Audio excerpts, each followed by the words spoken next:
win.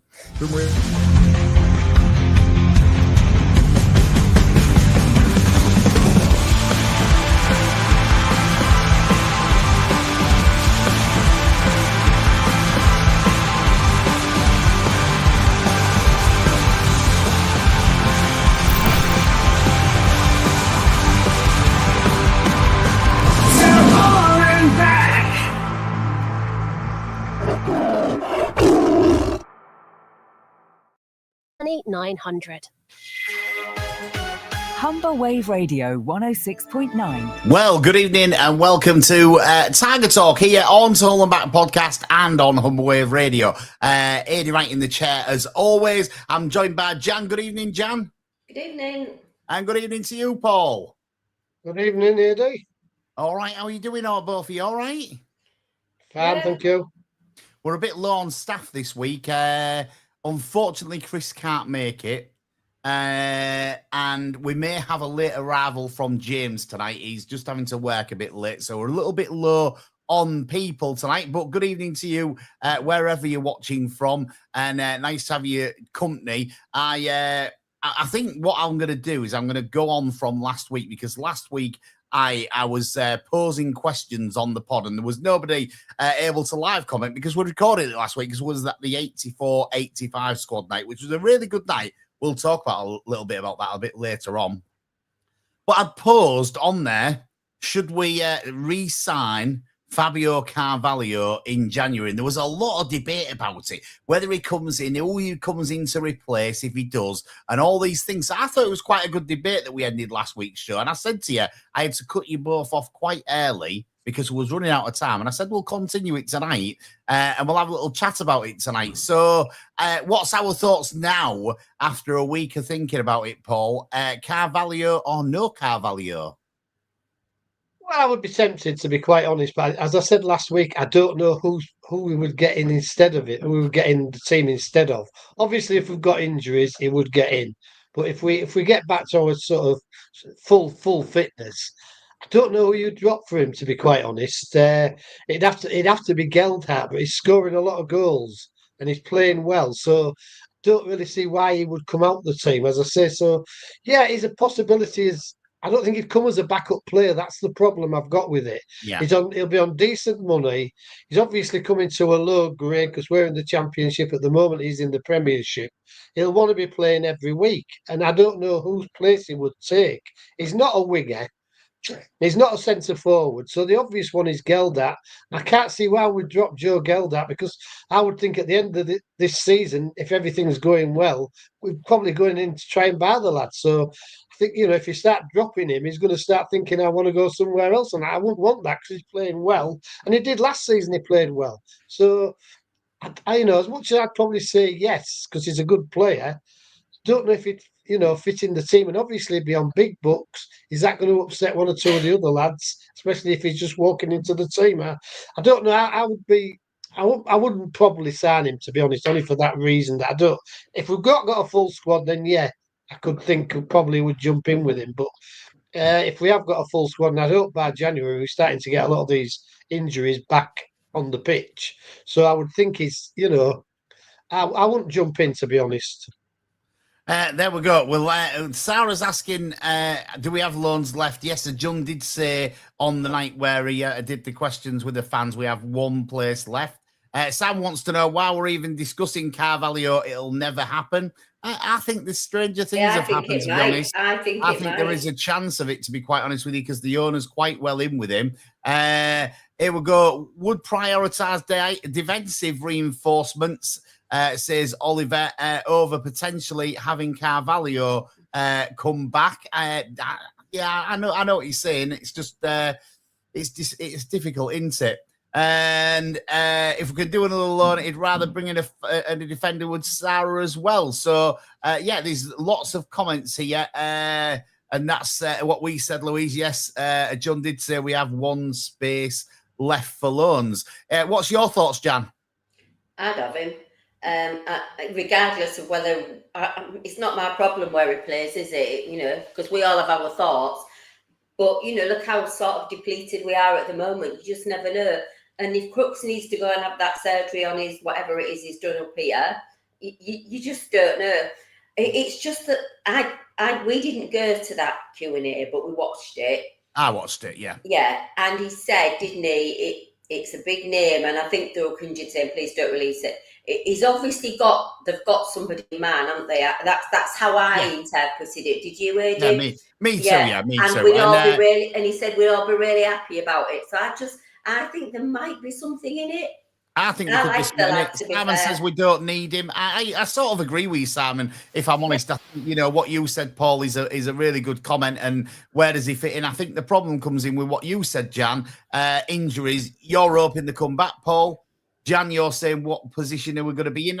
You don't know, do you? So I think at the moment it's a really difficult one to say, and it's a difficult one to know what position you're going to need somebody in. I mean, at the moment, obviously, we're having at least 2 youth team players on the bench because we haven't got enough fit players to put, you know, what they'd call the first team squad on the bench. So it is a problem at the moment, isn't it?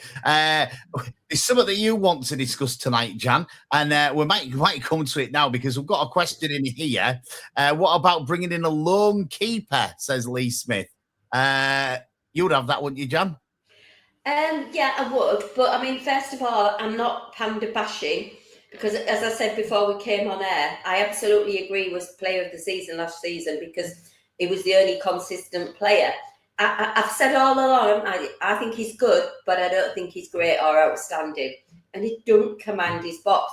Now, I'd asked for this conversation last week, but we didn't get a chance, did we?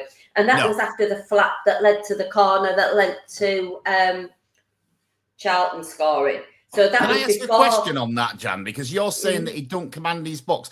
Do you think last night he's been asked to command his box more because of the things that he did? Because I saw 3 times last night him come for balls that he wouldn't usually come for. And I wonder if they're asking him to do this and he's gotten a bit of a flap for it. And that's why he's made a couple of ricks last night. I don't know. I genuinely, I don't know. I worry. I mean, if I was a manager, heaven forbid, and we were playing us, I'd say the keeper's not dodgy because that's not fair. The keeper's prone to a mistake.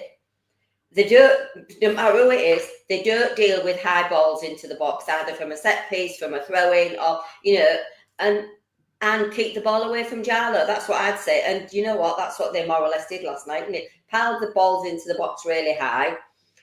If I was Jarlo, at one point I said to my husband, I'd tell him I'll go off because he was free loads of times and the ball went to the other wing. Yeah, it was free quite a bit last night. I think it was one of those games last night. The first half was very, very frustrating. I think that, they did a job on us first half. They closed us down. They pinned us in quite well. And as you said, really high press. They've done that high press, and then they're doing the long throwing. The long throwing is putting balls into our box. And you're right in what you say. We're not good. We can't, for some reason, defend corners and long throw-ins, and we always concede goals from them, and it's a bad goal to concede, to be quite honest with you. The first one, because it's a throw-in, it's a corner, and it just goes straight onto his head and straight in. And you think to yourself, how many corners do Hull City take? And how many times don't we score a goal like what was scored last night? And you're thinking with players like Adey in the team, Crooks in the team, we've got some really tall lads in the team, but we just don't seem to score the same sort of goals as what they scored against us last night. And that is a big frustration for me because they score that goal and then we go back down the other end. We've got a corner and you're thinking, go on, get one back, get a goal from a corner. Did it happen? Did it now? It was the same as it always is. And you think to yourself, why can't we defend these corners? And, why can't we score from corners, Paul? Well, I feel a bit, I think it was a foul, to be fair, on Adey. He's put his hands on his shoulders. I do agree. It was more than on his shoulder. How tall you are, you aren't going to beat somebody who's pushing. He nearly pole vaulted over the top of him. He went that high, by pushing on his shoulders. I think it was a foul, but that doesn't, go off the fact that we aren't very good at defending corners and we are, very good at scoring from corners. I mean, it's a bit of a joke. It's not just been this season. It's probably been for about 4 or 5 seasons.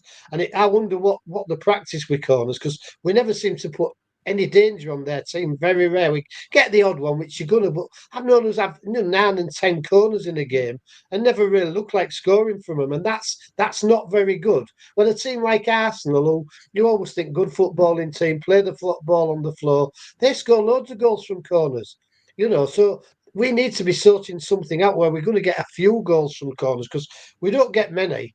And defending them, it can be hard defending them. Obviously, it depends how you defend, whether you go man to man, whether you go zonal, all That's the this, thing for me. Obviously, if other teams are working on them, it maybe makes it a bit harder. But I feel last night we was hard done by. Let's put it that way. If it had been the other way, I think they'd have got a free kick, to be quite honest, because I think it was a foul. He held him down with his hands on his shoulders. That's a foul.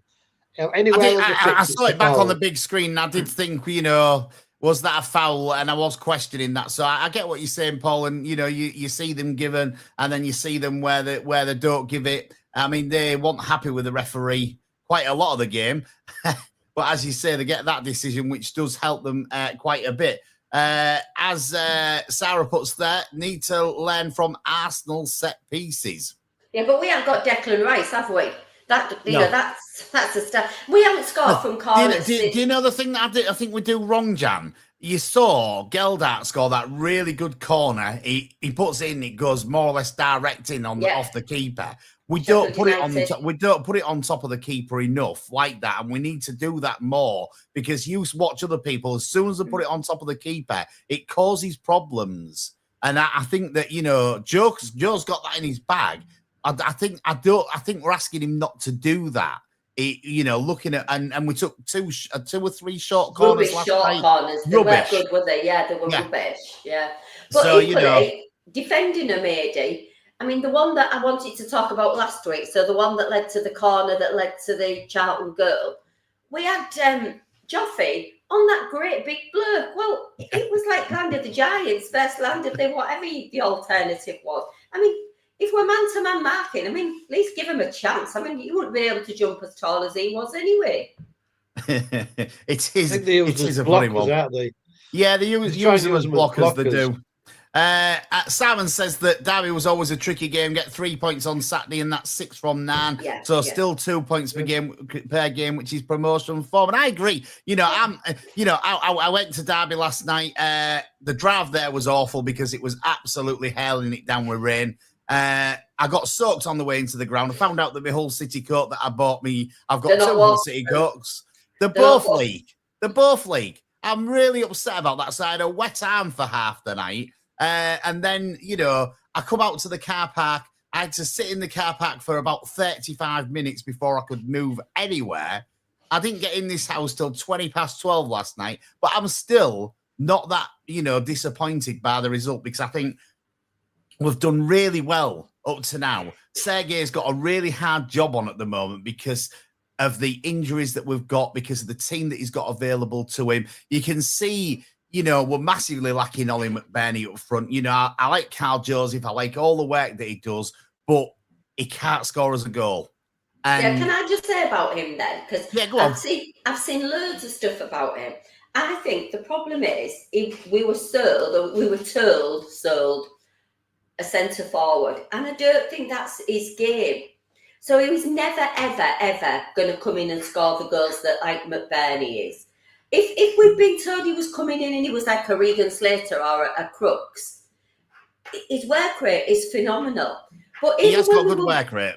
Yeah, but he's not. He's never is or has been a prolific goal scorer, and that onus shouldn't be on him. But it is because of the way we were told he was this wonderful striker, and he isn't. We all know that, but nobody presses harder than he does.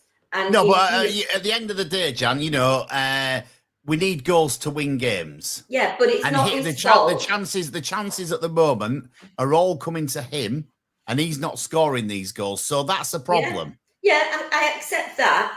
But equally, when he wins them in the air and nods them down, how many second balls did we win last night? No, we didn't. We didn't get. We did. There was nobody there. I said to Jim, who stood next to me last night, I said, we haven't won a second ball. No, and I we said, didn't. that's half of the problem is we haven't won a second ball. And that was a big problem last night. I've got to give a big shout out to Justin Whittle, who came last night. He stood on bar row and he says, "What you doing here?" I says, "What you doing here?" So, we had a He's bit of from banter. Derby. He's from Derby. Yeah, that's why he goes. Yeah.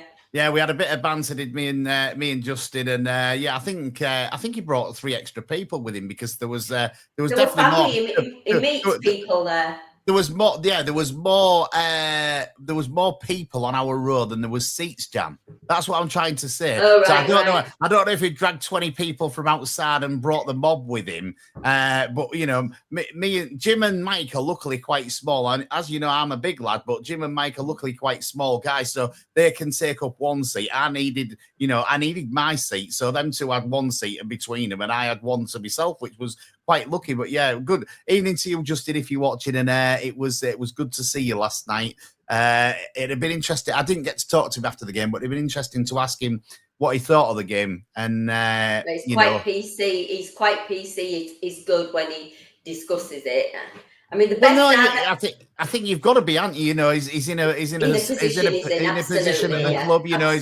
He's got to be careful in what he says, and he's got to be quite PC. But he'll still have a view on what's going on, because every time I've spoken to him when we've had the official supporters clubs meetings, he's always been pretty honest with what he's said and stuff like that. So I think although he needs to say certain things, he does read the game very well and he knows what's going on. So it'd have been great to talk to him after the game last night. But I was trying to get to my car. If I'd have known it was going to take me 45 minutes to get out the car park, I'd have probably stayed in the stadium for a bit longer, to be honest. But there you go. It was, I mean, as I say, I think that the manager's got a difficult job on his hands at the moment. I think that it's really hard because of the amount of players that we've got out, and I think that the striking position is a problem for us at the moment, because we was lumping balls up last night, and Carl Joseph, he did win a couple in the air, but he's not going to win many. He's not. I don't know. He doesn't bully the defence enough, does he? That's the thing. He's good at closing down. He's good at chasing, but he doesn't bully the defence. Not in the same way that you get from McBurney or something like that. And I think we're lacking that. I don't know whether Destan's that player, because we haven't seen enough of him to make a decision on him. So it's really hard. And that's, I was talking about it to a fan of that team from West Yorkshire. We're not going to mention the dirty name, but I was talking to one of them in our studio today, because Dave Hudson, he's a fan of the team from West Yorkshire, and he was saying about the Premier League and them being in the Premier League, and he said they're desperate. He said they're desperate for a striker, and I said that's the problem in every league, is to try and find that striker. We found one in McBurney, but being injured now, it's causing us a problem. And I think this injury, they're not letting go too much about it. They're not really telling us how long he's going to be out, and all the time he is out, I think we could be dropping. All right, we've done well without him in the team. I'm not going to say we haven't. We've done well without him in the team, but last night was an Ollie McBurney game. It was crying out for a player. Was as well, wasn't it? Yeah, really? Yeah, definitely so. Definitely so. Don't know what you think. Let us know what you think. You can get in messages on YouTube, on Facebook, on Twitter, however you're watching us. You can also WhatsApp me on 01482 772 663 if you're listening on the radio. Joffy's got the height, but rings round a lot. It hasn't got the height, but he rings round a lot of players with his skill and pace, and he certainly does. Absolutely. He's a great player. Louise says that the officials saw nothing last night. And Sarah says, should they give Destan a chance now, as Joseph doesn't take his chances? And that's the thing. You've got to sort of ask why the manager is still picking Joseph over Destan every game, Paul. Well, it's probably his work rate. I think he likes the work, doesn't he? He does do a lot of work. I think possibly he could have played him out wide last night and put Destan through the middle, because Ndala, even though he scored the goal, I don't think he had his best game He was a bit out the game quite a lot. So I think, probably could have put Destan up there. He's a bit of height. He does get stuck in a bit. Might have made it a bit different. And, Joseph isn't a centre forward, is he? We know he isn't a centre forward. He runs around a lot. He gets stuck in. He tries to make a lot happen. I mean, on Saturday, he's, got the ball off Duffy. Should score probably, or the best should square it to Giarbi, and it's 2-0. Luckily, we go on and get the goal. But, he's not a centre forward in the sort of, well, Ollie McBurney, probably Destan mould. So, and he runs around a lot, so you don't want to lose that necessarily and put him on the bench and put somebody like Endala who doesn't do quite as much work as him. And, so I don't know why he couldn't have stuck him out on the wing, to be honest.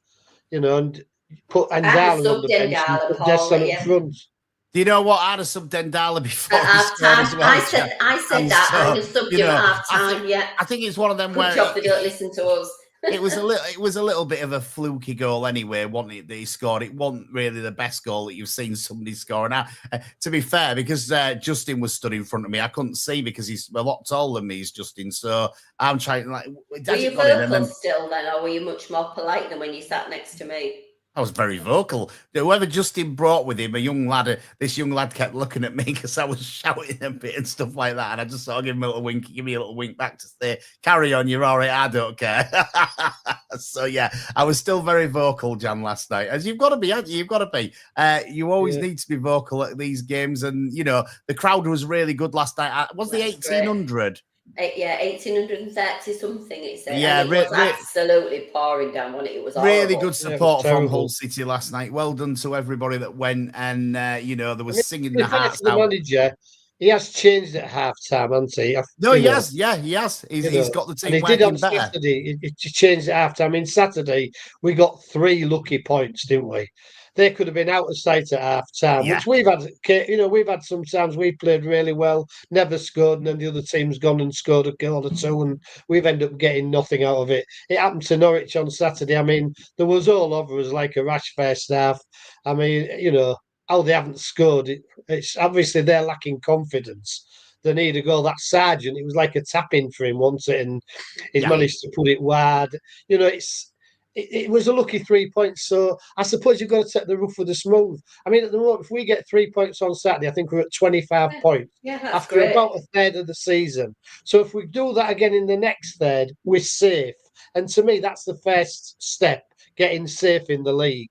And then we'd have 16 games left, 25 points out of them 16 games. It would put us near the playoffs. So I think we're doing really well. I think, and this is with half a team out most of the season. I don't think he's ever had a full squad available to him at all. In fact, he's probably had 75% squad most of the time, and they're still doing well. And, last night they didn't deserve to lose. It was a lucky second goal, bit of a misunderstanding. First goal, I think, should have been ruled out. So, we could have easily got a draw out of that. And it wouldn't have been a bad week. 4 points already with the home game to come. It'd be happy days. So, I think we are doing well. I think we just need to carry on the way we're doing.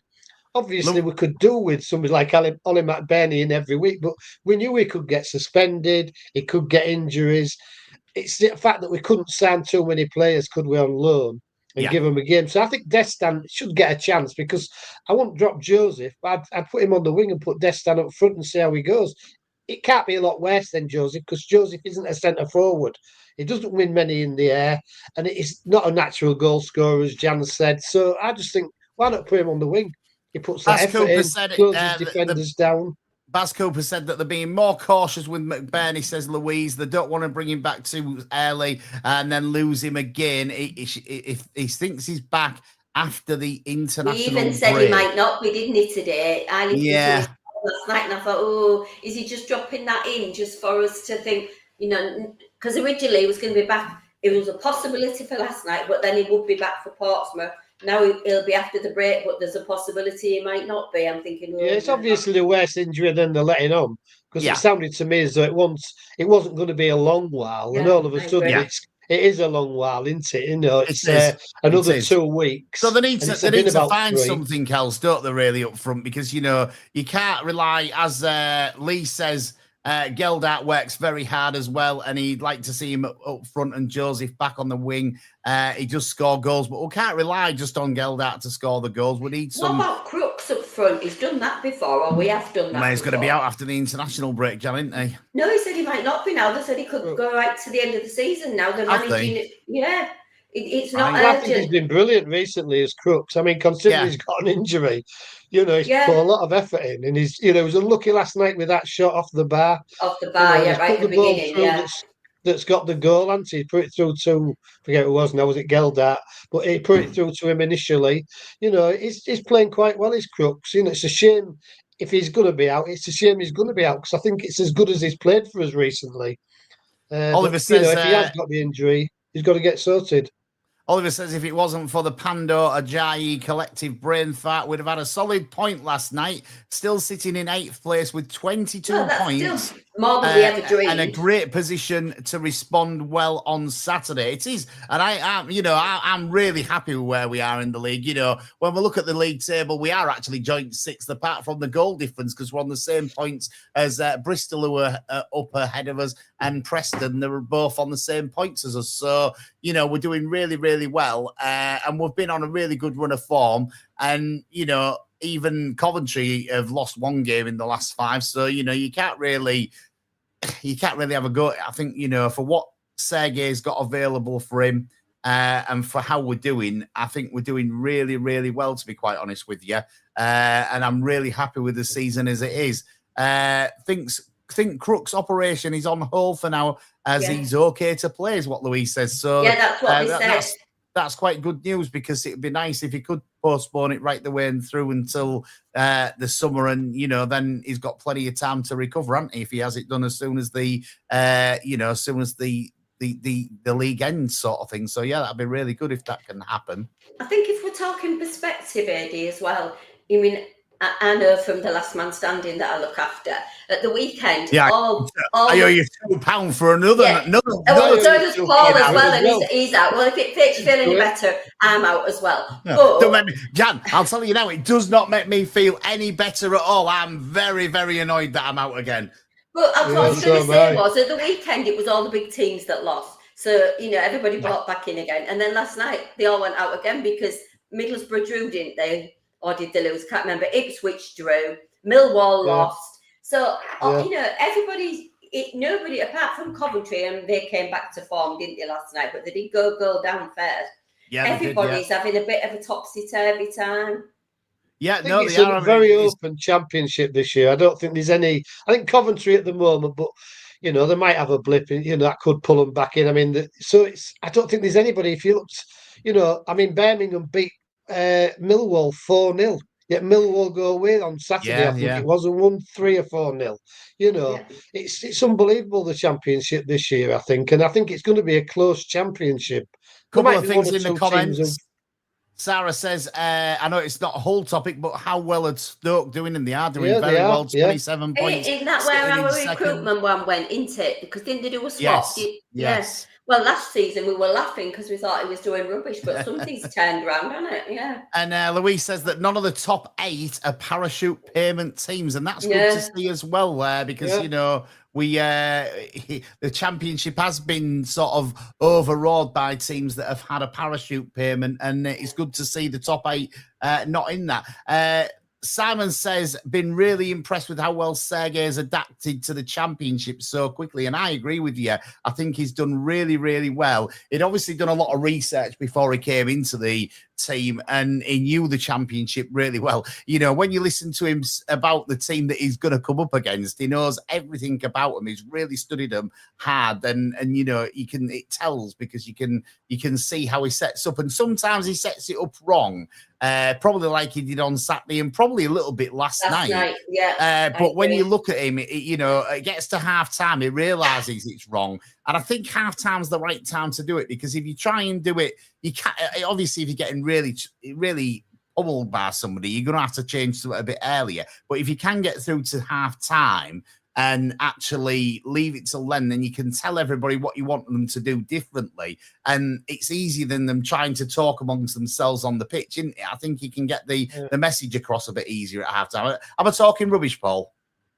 No, no, it's a good time. I mean, it's obviously, as you say, I mean, we could have been 3 or 4 down at Norwich, so it'd have been a complete waste of time, probably half time. But I think he was thinking if we get to half time, we can change our tactics. They won't know what we're changing, particularly when you make it in the first half early-ish. They'll know roughly where you're going. They've still got time to change round. But we caught them a little bit on the hop because we scored more or less straight after the half time interval. So, I think it is a Stuart, and I think over everything, I mean, I don't want to lose any of the players, but I don't want to lose the manager.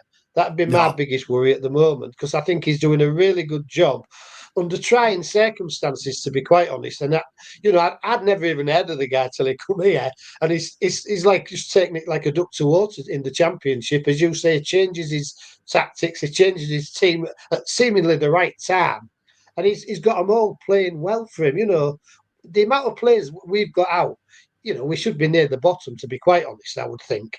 We have, the players we've had out most of the season, and there was a lot of the players that we bought, so hopefully to keep us in the Championship.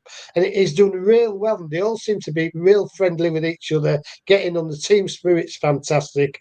I just hope nobody comes in for him. And you worry about the Premiership because they're always sacking the managers, aren't they? If one of the Yeah. Premiership clubs maybe takes a chance with him.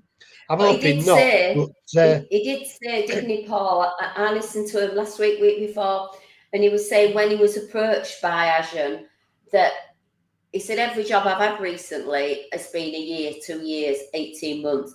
I want to be here for the long haul. And he said, Ajan said to him, you'll be here 10 years. Well, we'll see about that. But I was one of the ones that was, I've never heard of this bloke. But equally, I was one of the first ones to hold my hands up and say I was probably wrong. Yeah, he's come in and done a really good job. I think for what he's done for us, for the team that we've got at the moment, he's doing really, really well.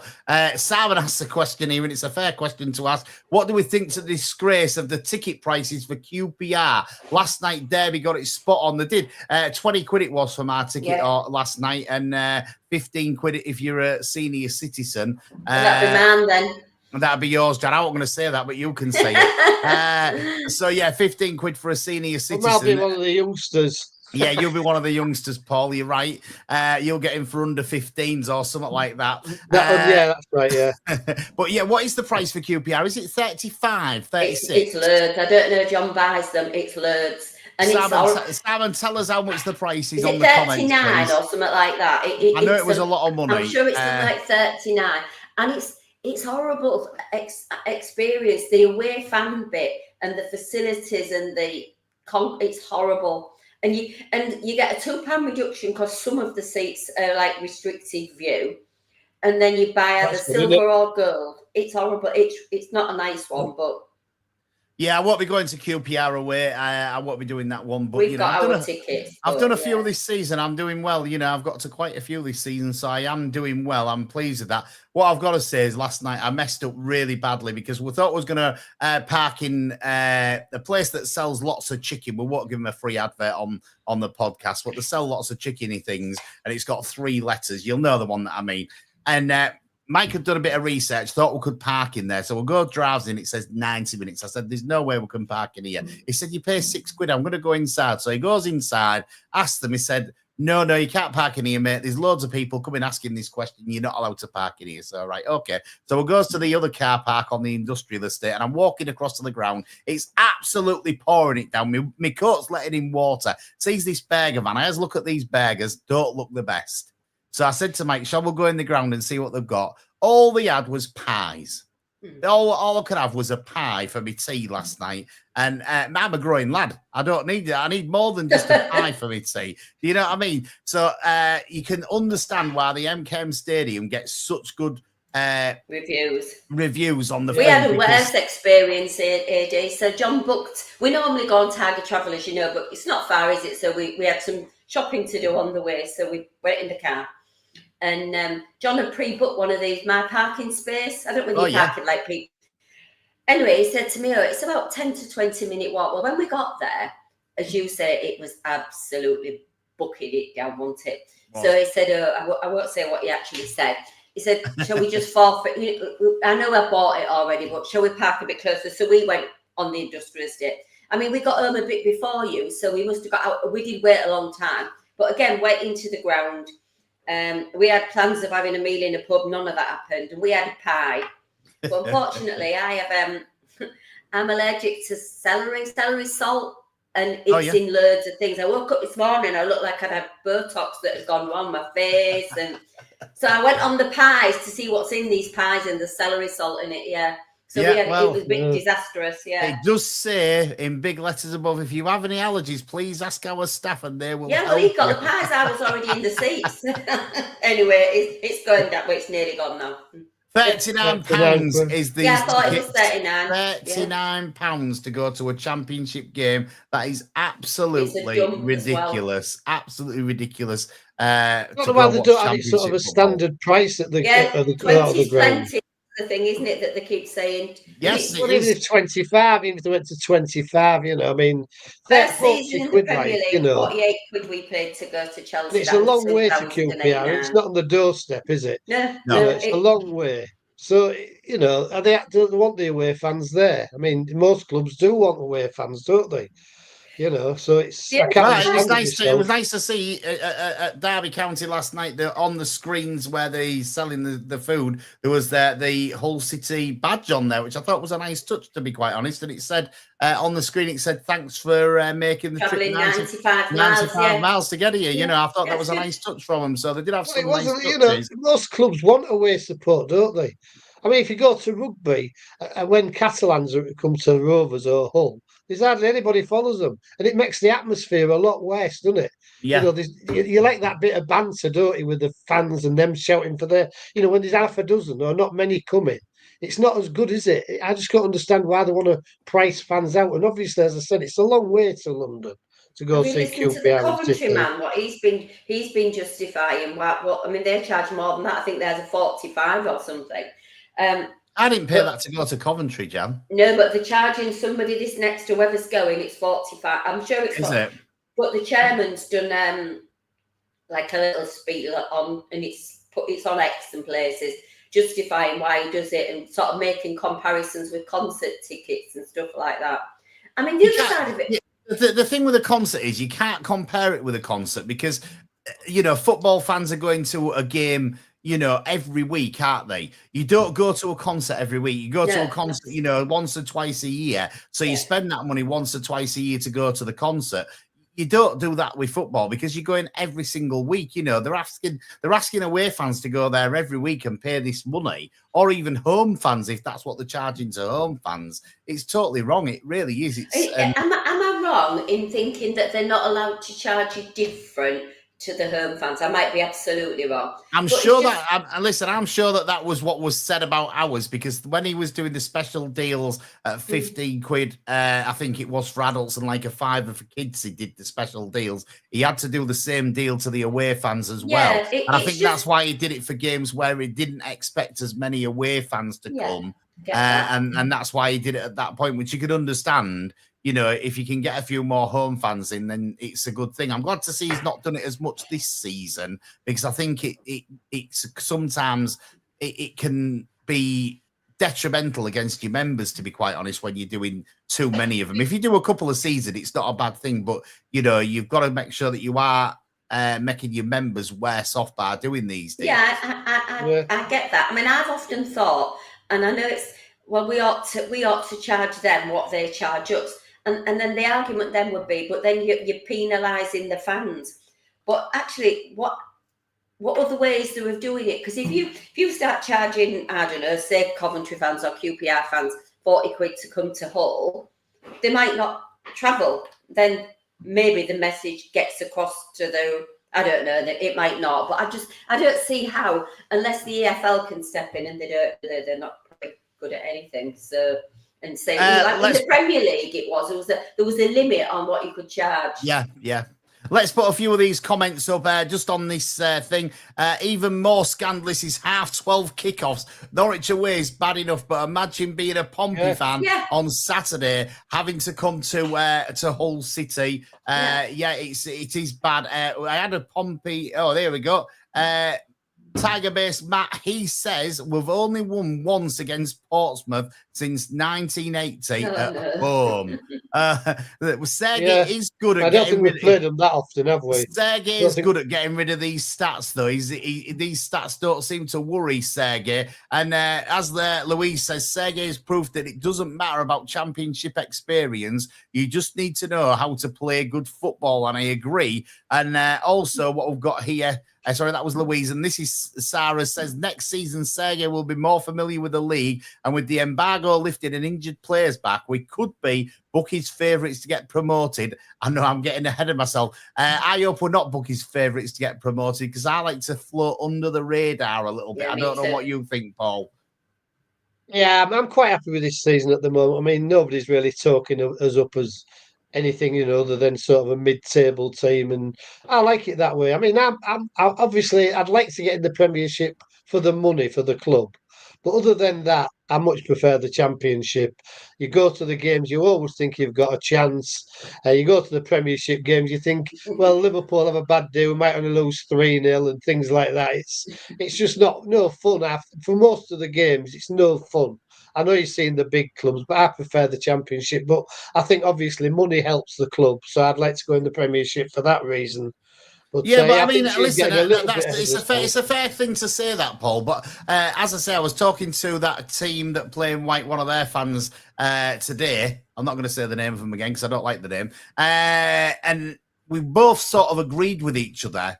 When you're in the Championship, you're vying to get to the Premier League. But when you get to the Premier League, it's so difficult and the gap is so much to go up from the Championship to the Premier League and actually enjoy a season in the Premier League. It's really, really difficult. And he's feeling it this season. He said it's really difficult. And, I've said when we've been up there, there's been a couple of seasons that we've been up there and I thought, I'm not really enjoying going to watch it, and the Championship, because of the way it is and because anybody can beat anybody on the day. And as you said, Jan, all the favourite teams that everybody backed on Saturday and last night in the last man standing have gone and either got beat or got a draw. You just can't predict the Championship. And that's what's so good about it.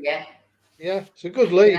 I think it's a really good league. The other thing as well, last night, you notice at half-time or whenever it was, they put the attendance up on the 26,000, wasn't it? And so when I came home, I had a look to see what the population of Derby was, because it always amazes me at the MKM with our nice cheap prices. We never sell it out. We never do. So as a city, and Derby and Hull are almost 275,000. But if you include the East Riding in with Hull, we've got a population of 675,000. And we can't even fill the MKM. I think that's a disgrace. I do. It's funny, isn't it? And it's, I think it's that situation of, one time we didn't probably have a stadium that people liked. I mean, I thought Bilfrey Park was great, but people do like these new modern stadiums and stuff like that. So that was part of it. I think then because of the ownerships that we've had and the arguments with the different owners that we've had, that hasn't helped us. And I think that unfortunately, because somebody's dad supports either Liverpool, Manchester United or another team, they support Liverpool, Manchester United or another team, and you lose your youth to that. And I think that, I've been more impressed recently because walking around Hull, you do see a lot more young people with Hull City shirts on that you ever saw before. So that makes me happy. I do want it to be more, Jan, and I think that, there is scope to get more in there. And I think if we continue playing like we are doing this season and getting some wins at home, I think that we could start to creep up. If you look back to 2008, when we got promoted, was probably getting most games about 18,000 through the gate. And we started to sell out at one point, though. I remember selling out. Yeah, but we did. It was later on in the season when we was doing really well. So it wasn't before Christmas that was getting more than the 18 through the gate. It was only getting about the 18 through the gate. And then when we started to look as though we might be in a chance for this top six, then we started to sell out more and we started to get more fans through the gate. And I think that that's the same now. We've watched poor football for a couple of seasons. And I'm in the situation that I think this season to start on 20,000 fans going into the stadium. I was impressed with that, to be quite honest. After what we watched last season to this season, I think that, the club have a little bit of work to do on the pitch to show people that they're going to do some entertaining football. And I've loved it this season. I think it's been really good to watch. I've really enjoyed it. And I hope that we can continue to play in that way, even with, the challenges in the squad that we've got. And on to Pompey. We've got another comment about Pompey at home since 1980. And then we've got... Just on about what you're on about the crowd. We have got 2 rugby teams as well, haven't we? We have, and they're really well supported as well, aren't they? They're well supported. It's 20,000 spread between them two, isn't they? At least. Yeah, and I mean, if you're a rugby fan, you're not necessarily coming to football, are you? It's like there is unless you're that lady that wanted a joint ticket. Do you remember that one? Yeah, I do remember that one. So it's a bit awkward, I think. We should get some more fans through. I mean, we sort of did when it was the Premiership, and you say when we was near the top of the Championship. But we have had well, we did all right under Liam. We got near the top. But we still was only getting crowds of about what we've got now, won't we? So it's sort of, I think we've got that sort of 18 to 20,000 people come. If we get into the Premiership, they might add a few, 2,000 or 3,000 extra on. So it's just one of them things, I think. Oliver says we've got a tough... Pompey have got a tough game against Wrexham tonight, so hopefully that'll tire them out before the playoffs. And then they've got a long trip up to Hull as well. So, yeah, let's hope it does tire them out and we get a good thing. The bus breaks down. Louise says we need to be silent but deadly, and I agree with you, Louise. Yeah, let's keep it silent and then let's be deadly. And apparently we've got 22,000 already sold for Saturday. Yeah, for Saturday. I saw that tonight. Really, really good, and that's good to see. What other comments have we got here? The Championship is the best league by miles, Simon. Yes, and I agree with you. You are right. And also, Matt puts there, Championship is a great league, just needs better quality referees and officials. And I agree, it does. And we don't want VAR in the Championship. No, we definitely don't want it. I know it'd do us some good at times, and I know Sergei would like it, but I think he would... We've always sort of said it would balance itself out throughout the season, would the decisions that you get for you and then the decisions that you get against you. So I think that, we do need a slightly better standard of official in the Championship. And I think the officials are very swayed by players and fans and management. But our players don't pressurise them. And that's why we don't get as many decisions, Jan. We do. I mean, it's all about being nasty or whatever you want to say. I think some of them are. I mean, that was my thing with Ndala. It wasn't because I don't like the guy. It's because I don't think he's physically strong enough. But when we get a decision that goes against us, and it doesn't matter if it's Coyley or Hughes, neither of them get in the referee's face in a polite manner if need be. But they don't.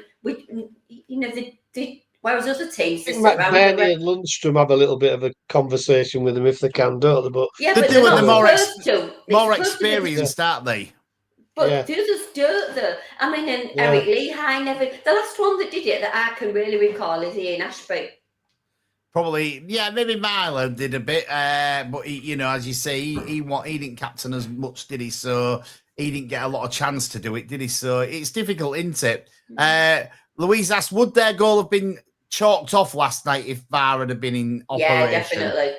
I think it should have been chalked off anyway. I think in the Premier League, you're definitely getting that chalked off against you, to be quite honest with you. And we are in the Premier League, so it stands, doesn't it? We've had some things that have gone for us recently, and we've got something. What was it?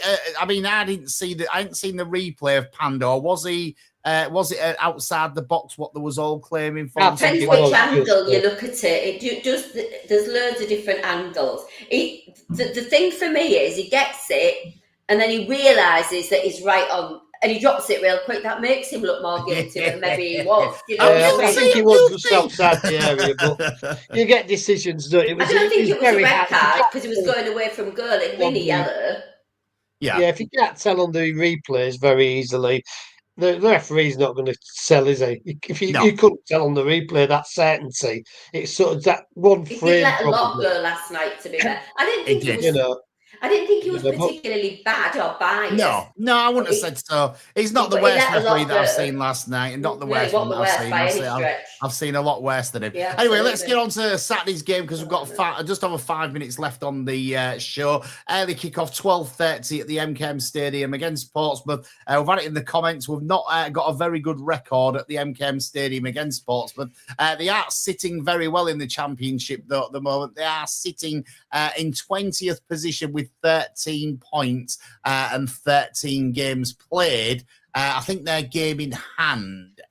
Who is it against? Preston, is it again? Oh, no, it's against Ipswich, isn't it? I think their game in hand. Where is it? Yeah. So, 13 games, aren't they? yes, unless they're not the one. No, because it's they've got the game tonight. Actually, it could be Blackburn Ipswich, couldn't it? The other game because that got.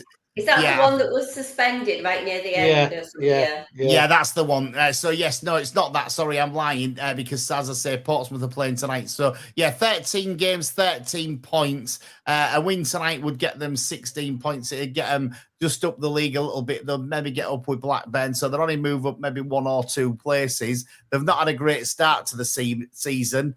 They've obviously travelled well to Hull before. What changes would you make for this game, Jan?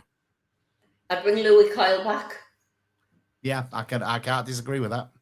And not because I thought Drama had a particularly bad game. I just think, I don't think they dropped him. I think they were resting him rather than, because he's had a couple of knocks, hasn't he? And if you look at, and I know we keep saying about stats, his crosses into the box are better. And I just would play him. We just have a bit more oomph. Is that a good enough word when he's playing? So I'd certainly play him. I mean, if it was me, I'd be giving Ben one of them injection things and say, get yourself out there. And I'm sure he'd want to, but I know you can't do that. So I'd bring Coyle in at the back. I wouldn't play What about Ndala? No, I wouldn't play him. So who are you putting in instead of him? Who am I putting in instead of him? Well, I might move Joseph onto a wing. Are you playing up front? Oh, am I playing up front? Well, I keep saying I've not seen enough from Destin, but I haven't seen enough equally in minutes. So give him a shot. I mean, last night I said to John, I'd bring Pharrell Brown on it. We have nothing to lose. I agree with you with Pharrell Brown. I think that he's been a bit overlooked this season. To be quite honest with you, I wouldn't have David Akintola anywhere near the squad. I really wouldn't. There's a lot that have said exactly the same, but again, I don't think we've seen enough of Akintola to make a big decision on that. I'm a bit. Last week we were singing the praises, weren't we, of Mazi Turbic, however we say it. Yes. But then he was a bit offish at the weekend, and then he went in last night and he came on late on. Yeah, and he wasn't great when he came on late on either. So I'm not sure there. I'd probably, dare I say, I'd play JB, but he's another one. He's a big lad, but he's not physical, is he? No. Paul, come on, tell me yours. You've got a couple of minutes to tell me. Well, I would probably bring Coyle back here because I like Coyle, to be fair. As I say, he's a bit in and out his drama, isn't he? It can be really good. I said that to Dave today. Dave was talking about Drama being our player and stuff like that. And I said, he plays one good game and then probably has 2 poor ones. Yeah, that's the trouble with him. Whether he goes 5 at the back again, he could do. I think it frees up Giles a little bit if he has that sort of centre back. He probably got the room last night, but he didn't get enough of the ball last night, and that's the problem. If you're freeing him up, you've got to give him the ball. I'd maybe go 5 at the back and then have Slater and Crooks, and then Geldart. I'd give Destin a chance and Joseph because I think we're struggling with wingers. Realistically, the ones that we've got. I'd be happy with that, Paul. I'd be okay with that. Not many comments coming in on the side apart from Louise saying 2-0 to City. I hope you're right, Louise. I hope it is. It's one of them where we ain't got a lot of time left on the show, but you could quickly comment if you what you would change. Just tell me a couple of people who you'd change on there. Sarah asked, it might be a bit late for this, Sarah, who do you guys want to get promoted this season? She says Stoke, Millwall and Coventry for her. Well, I'd just change one of them and I'd go Stoke, Hull, Coventry is what I would go. I don't like Stoke, but they're going well, but yeah. I would say Hull, and they aren't bothered about the other 2. I'm with you, Paul. Yeah. Yeah.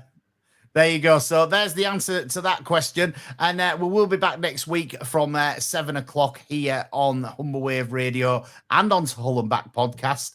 Chef Wednesday are already 1-0 up against Norwich. Would anyone give another keeper a run out? Well, that's the question that we asked earlier, Matt. But no, I think we'd stay with what we are.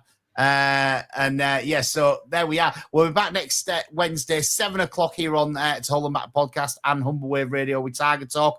Don't forget that we are sponsored by the carmusgo.co.uk. Their advert will be coming up in a minute on the radio. They're great. If you're looking to buy or sell your car, please get in touch with them and they can help you out. And thanks very much for them to sponsoring us again tonight. They're sponsoring us for at least 6 months, which is good of them. We're back next week at 7 o'clock. Thanks, Jan. Thank you. Thanks to you, Paul. See you. See ya.